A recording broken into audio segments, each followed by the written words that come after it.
like the people we talked to, I would have probably not talked to them unprompted. Like I wouldn't have gone up and introduced myself and be like, hi, what's the hardest thing you've ever experienced, you know?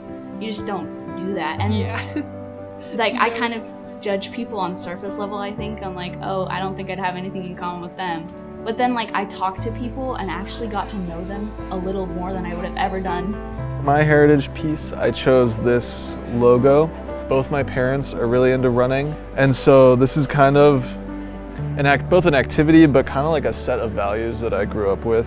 Community, cheering each other on, having that grit. My heritage, I did Crow, the Crow flag, and I'm Crow in Cheyenne. Sometimes I tend to forget like where I'm from and like my ancestors. My dad is from Trinidad and Tobago, and that's like right above South America, and my mom's from Miles City. For my hurdle piece, I provided a photo of a house, like in the shadow of someone that's sitting outside of it.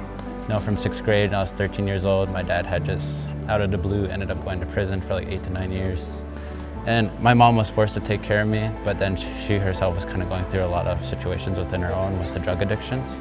I won't speak up for myself, and I'll just let people.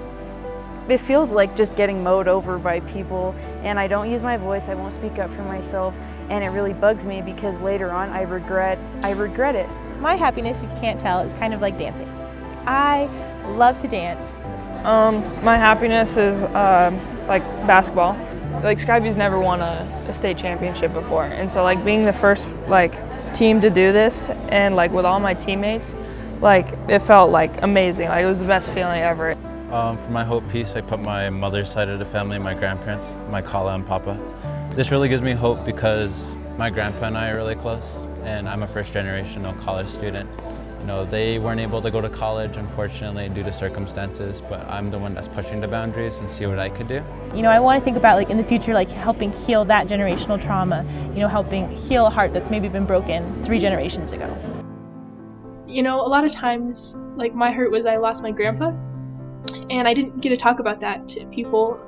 But when I was at the table and we like went around the circle, and I noticed that like, you know, 3 of the other people there, you know, they had gone through the same thing that I did. It just made you know that like you weren't alone, and even though this person like seemed so different from you, they are more than like what they appear to be, and like they have a lot more inside of them, and they've gone through a lot, and they like have hopes and dreams that, you know, you couldn't even imagine. They're just not comfortable enough yet to show you.